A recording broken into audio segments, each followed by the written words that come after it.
4 ಕ್ಷೇತ್ರಗಳು ಕಾಂಗ್ರೆಸ್ ನಾಯಕರ ಟೆನ್ಷನ್ ಅನ್ನು ಜಾಸ್ತಿ ಮಾಡ್ತಾ ಇದೆ. ಅದರಲ್ಲಿ ಈ ಚಿಕ್ಕಬಳ್ಳಾಪುರ ಲೋಕಸಭಾ ಕ್ಷೇತ್ರ ಕೂಡ ಒಂದು. ಕೋಲಾರ ನಂತರ ಚಿಕ್ಕಬಳ್ಳಾಪುರದಲ್ಲೂ ಕೂಡ ಬಂಡಾಯದ ಬಿಸಿ ಕಾಂಗ್ರೆಸ್ಗೆ ತಡ್ತಾ ಇದೆ. ಚಿಕ್ಕಬಳ್ಳಾಪುರದಲ್ಲಿ ಟಿಕೆಟ್ ಸಿಗದಿದ್ರೆ ಕಾಂಗ್ರೆಸ್ಗೆ ಟ್ರಬಲ್ ಆಗುವಂತಹ ಸಾಧ್ಯತೆ ಇದೆ. ಶಿವಶಂಕರ್ ರೆಡ್ಡಿ ಈ ಹೇಳಿಕೆಯನ್ನು ಕೊಟ್ಟಿರುವಂತಹದ್ದು. ವೀರಪ್ಪ ಮೊಯ್ಲಿ ರಾಜ್ಯಸಭೆಯ ಸದಸ್ಯ ಮಾಡುವಂತಹ ಭರವಸೆ ಸಿಕ್ಕಿದೆ. ಮೊಯ್ಲಿ ರಕ್ಷಾರಾಮಯ್ಯ ಇಬ್ಬರೂ ಕೂಡ ಹೊರಗಿನವರು. ನನಗೆ ಟಿಕೆಟ್ ಅನ್ನು ಕೊಡಬೇಕು, ನಾನು ಸ್ಥಳೀಯರಿಗೆ ಟಿಕೆಟ್ ಕೊಡಿ ಅಂತ ಹೇಳಿ ಶಿವಶಂಕರ್ ರೆಡ್ಡಿ ಅವರು ಪಟ್ಟನ್ನ ಹಿಡಿದಿದ್ದಾರೆ. ರಾಜೀನಾಮೆಯನ್ನ ಕೊಡೋದಾಗಿಯೂ ಕೂಡ ಶಿವಶಂಕರ್ ರೆಡ್ಡಿ ಬೆಂಬಲಿಗರು ಹೇಳಿಕೆಯನ್ನು ಕೊಟ್ಟಿದ್ದಾರೆ. ಸಹಜವಾಗಿಯೇ ಇಲ್ಲೂ ಕೂಡ ಟಿಕೆಟ್ ತಿಕ್ಕಾಟ ತಾರಕಕ್ಕೆ ಇರ್ತಾ ಇದೆ. ಹೈಕಮಾಂಡ್ ಶಿವಶಂಕರ್ ರೆಡ್ಡಿ ಅವರ ಮನವೊಲಿಸ್ಲಿಕ್ಕೆ ಮುಂದಾಗುತ್ತಾ ಅಥವಾ ರಕ್ಷಾರಾಮಯ್ಯ ಅವರ ಮನವೊಲಿಸ್ಲಿಕ್ಕೆ ಮುಂದಾಗ್ತಾರ ಗೊತ್ತಿಲ್ಲ. ಬಹುತೇಕ ರಕ್ಷಾರಾಮಯ್ಯ ಅವರಿಗೆ ಟಿಕೆಟ್ ಫಿಕ್ಸ್ ಅಂತ ಹೇಳಲಾಗ್ತಾ ಇದೆ. ಈ ವಿಚಾರ ಗೊತ್ತಾಗ್ತಾ ಇದ್ದ ಹಾಗೆ ಈ ರೀತಿಯ ಬೆಳವಣಿಗೆಗಳು ಹೇಳಿಕೆಗಳು ಕೂಡ ಚಿಕ್ಕಬಳ್ಳಾಪುರದಲ್ಲಿ ಮುನ್ನೆಲೆಗೆ ಬರ್ತಾ ಇದೆ. ಚುನಾವಣೆಯಲ್ಲಿ 4 ಕ್ಷೇತ್ರಗಳಲ್ಲಿ ಕಾಂಗ್ರೆಸ್ಗೆ ಟಿಕೆಟ್ ಹಂಚಿಕೆ ಕಗ್ಗಂಟಾದಂತೆ ಕಾಣಿಸ್ತಿದೆ. ಕೋಲಾರದಷ್ಟೇ ಜಟಾಪಟಿ ಇದೆ ಅಂತ ಹೇಳಲಾಗ್ತಿರುವಂಥದ್ದು ಚಿಕ್ಕಬಳ್ಳಾಪುರ ಲೋಕಸಭಾ ಕ್ಷೇತ್ರ. ಹಾಗಾದ್ರೆ ಚಿಕ್ಕಬಳ್ಳಾಪುರದಲ್ಲಿ ಈ ಬಾರಿ ಟಿಕೆಟ್ ಫೈಟ್ ಏನು, ಇದ್ರ ಬಗ್ಗೆ ಮಾತಾಡಲಿಕ್ಕೆ ಮಾಜಿ ಸಚಿವರು ಕೂಡ ಆಗಿರ್ತಕ್ಕಂಥ ಶಿವಶಂಕರ್ ರೆಡ್ಡಿ ಅವರು ನಮ್ಮ ಜೊತೆಗಿದ್ದಾರೆ. ಸರ್, ಮೊದಲನೇದಾಗಿ ತಾವು ಚಿಕ್ಕಬಳ್ಳಾಪುರದ ಟಿಕೆಟ್ ಆಸ್ಪಿರೆಂಟ್ ಆಗಿದ್ರಿ, ತಮಗೆ ಆ ಗ್ಯಾರಂಟಿ ಇದೆಯಾ ಸರ್ ಟಿಕೆಟ್ ಈ ಬಾರಿ ತಮಗೆ ಆಗುತ್ತೆ ಅನ್ನುವಂಥದ್ದು? ಗ್ಯಾರಂಟಿ ಇದೆ, ಯಾಕಿಲ್ಲ ಅಂತ. ಯಾಕೆಂದರೆ ಸ್ಥಳೀಯವಾಗಿ ಕೇಳ್ತಾ ಇರ್ತಕ್ಕಂಥ ಅಭ್ಯರ್ಥಿ ನಾನೇ, ಮತ್ತು ನನಗೆ ಸೀನಿಯಾರಿಟಿ ಇದೆ. ಮತ್ತು ಈಗ ಲೆಕ್ಕ ಹಾಕಿದ್ರೆ ಇಬ್ಬರು ಹೊರಗಡೆ ಅವರೇ, ಮೊಯ್ಲಿಯವ್ರನ್ನ ಕರ್ಕೊಂಬಂದಿದ್ದು ನಾವೇ. ಸೊ ಈಗ ಅವ್ರಿಗೆ ಬೇರೆ ಬೇರೆ ಕಾರಣಗಳಿಗೆ ಇವತ್ತು ಅವಕಾಶಗಳು ಕಾಣ್ತಾ ಇಲ್ಲ.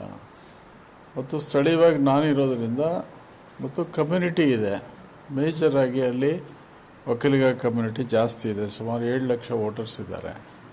ಮತ್ತು ಬಿ ಜೆ ಪಿಯಲ್ಲಿ ಈಗಾಗಲೇ ಒಕ್ಕಲಿಗ ಕಮ್ಯುನಿಟಿಗೆ ಟಿಕೆಟ್ ಕೊಟ್ಟಿದ್ದಾರೆ. So Vokkaliga community vote divide ಮಾಡಬೇಕಾದ್ರೆ ಒಕ್ಕಲಿಗ ವೋಟ್ ಇವರಿಗೆ ಇರೋಂಥವ್ರಿಗೆ ಕಾಂಗ್ರೆಸ್ಸಲ್ಲಿ ಕೊಟ್ಟರೆ ಅನುಕೂಲ ಆಗ್ತದೆ.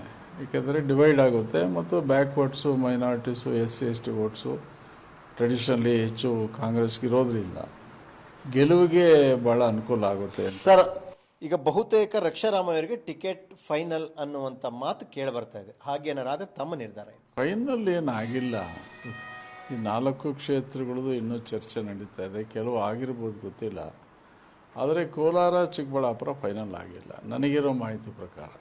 ಯಾಕೆಂದರೆ ಚಿಕ್ಕಬಳ್ಳಾಪುರ ಲೋಕಸಭಾ ಕ್ಷೇತ್ರದ ಕಾಂಗ್ರೆಸ್ ಟಿಕೆಟ್ ಈಗಾಗಲೇ ಕೂಡ ಬಹುತೇಕ ರಕ್ಷಾರಾಮಯ್ಯನವರಿಗೆ ಸಿಕ್ಕಿದೆ ಅನ್ನುವಂಥ ಮಾತುಗಳು ಹರಿದಾಡ್ತಿದೆ. ಹಾಗಾಗಿ ಸಹಜವಾಗಿ ಟಿಕೆಟ್ಗಾಗಿ ಪ್ರಬಲ ಪೈಪೋಟಿಯನ್ನು ಮಾಡಿದಂತಹ ಗೌರಿಬಿದನೂರಿನ ಮಾಜಿ ಸಚಿವರಾದಂತಹ NH ಶಿವಶಂಕರ್ ರೆಡ್ಡಿ ಅವರು ಈಗ ರೆಬೆಲ್ ಆಗಿದ್ದಾರೆ. ಈಗಾಗಲೇ ಕೂಡ ಅವರು ಚುನಾವಣೆ ಎದುರಿಸೋಕೆ ಅಂತೇಳಿ ಈಗಾಗಲೇ ಕೂಡ ಪಕ್ಷದ ಪರವಾಗಿ ಪ್ರಚಾರ ಮಾಡಲಿಕ್ಕೆ ಈಗಾಗಲೇ ಕೂಡ ವಾಹನವನ್ನು ಕೂಡ ತಯಾರು ಮಾಡಿಕೊಂಡಿದ್ರು. ಹಾಗಾಗಿ ಅವರ ಬೆಂಬಲಿಗರೆಲ್ಲರೂ ಕೂಡ ತಮ್ಮ ನಾಯಕನಿಗೆ ಟಿಕೆಟ್ ಸಿಗುತ್ತೆ ಅನ್ನುವಂಥ ಆಶಾಭಾವದಿಂದ ಭಾಳಷ್ಟು ಕಾಯ್ತಾ ಇದ್ರು. ತಾವು ನೋಡ್ತಾ ಇದ್ರೆ ಅವರು ಚುನಾವಣಾ ಪ್ರಚಾರಕ್ಕೆ ಬೇಕಾದಂತಹ ವಾಹನವನ್ನು ತಯಾರಿ ಮಾಡಿಕೊಂಡಿರುವಂಥ ರೀತಿ ಈಗಾಗಲೇ ಕೂಡ ಆ ಒಂದು ವಾಹನ ಎಲ್ಲೆಡೆ ಕೂಡ ಸಿದ್ಧವಾಗಿರುವಂಥದ್ದು. ಅಲ್ಲೇ ಸಿದ್ದರಾಮಯ್ಯನವರ ಭಾವಚಿತ್ರ, DK ಶಿವಕುಮಾರ್ ಅವರ ಭಾವಚಿತ್ರ, ಶಿವಶಂಕರ್ ರೆಡ್ಡಿ ಅವರ ಭಾವಚಿತ್ರ, ಕಾಂಗ್ರೆಸ್ ನಾಯಕರ ಭಾವಚಿತ್ರ ಎಲ್ಲವನ್ನ ಕೂಡ ಅದಕ್ಕೆ ಅಂಟಿಸಲಾಗಿರುವಂಥದ್ದು. ಕಳೆದ ವಿಧಾನಸಭಾ ಚುನಾವಣೆಯಲ್ಲಿ ಇದೇ ಒಂದು ವಾಹನವನ್ನು ಪ್ರಚಾರಕ್ಕೆ ಬಳಸಲಾಗಿತ್ತು. ಅದೇ ಒಂದು ವಾಹನವನ್ನು ಈಗ ಲೋಕಸಭೆಗೂ ಕೂಡ ಬಳಸೋದಕ್ಕೆ ಅವರು ತಯಾರಿಯನ್ನು ಮಾಡಿಕೊಂಡಿದ್ರು. ತಮಗೆ ಟಿಕೆಟ್ ಸಿಗುತ್ತೆ ಅನ್ನುವಂತಹ ಭಾಳಷ್ಟು ದೊಡ್ಡ ಮಟ್ಟದ ಆತ್ಮವಿಶ್ವಾಸ ಅವರಲ್ಲಿತ್ತು. ಹಾಗಾಗಿ ಎಲ್ಲ ಒಂದು ಕಡೆ ಈಗ ಬೆಳಗಿನಿಂದ ಅವರಿಗೆ ಟಿಕೆಟ್ ಕೈ ತಪ್ಪಿದೆ ಅನ್ನೋಕ್ಕಂತಕ್ಕಂಥ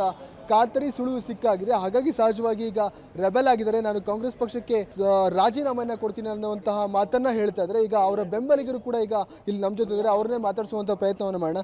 ಸರ್, ಶಿವಶಂಕರ್ ರೆಡ್ಡಿ ಅವರಿಗೆ ಟಿಕೆಟ್ ಸಿಗುತ್ತೆ ಅನ್ನೋಂಥ ಆಶಾಭಾವನೆ ನಿಮ್ಮಲ್ಲಿತ್ತು, ಈಗ ಸಿಗಲ್ಲ ಅನ್ನೋವಂಥದ್ದು ಎಲ್ಲ ಒಂದು ಕಡೆ ಸುಳಿವು ಸಿಕ್ಕಂಗಿದೆ. ಈಗ ತಮ್ಮ ಡಿಮ್ಯಾಂಡ್ ಏನು ಅಂತ? ಹೈಕಮಾಂಡ್ ವಿಷಯದಲ್ಲಿ ನಾವು ಕೇಳಿಕೊಳ್ಳೋದೇನೆಂದರೆ, ಕಾಂಗ್ರೆಸ್ ಪಕ್ಷದ ದುಡಿದಂಥ ನಮ್ಮ ಶಿವಶಂಕರ್ ರೆಡ್ಡಿ ಅವರಿಗೆ ಸ್ಥಳೀಯವಾಗಿರೋದ್ರಿಂದ ನಾವೆಲ್ಲ ಅವರ ಹಿಂಬಾಲಕರಾಗಿ ನಾವು ನಮ್ಮ ಶಿವಶಂಕರ್ ರೆಡ್ಡಿ ಅವರಿಗೆ ಈ ಟಿಕೆಟನ್ನು ಕೊಡಬೇಕು ಅಂತ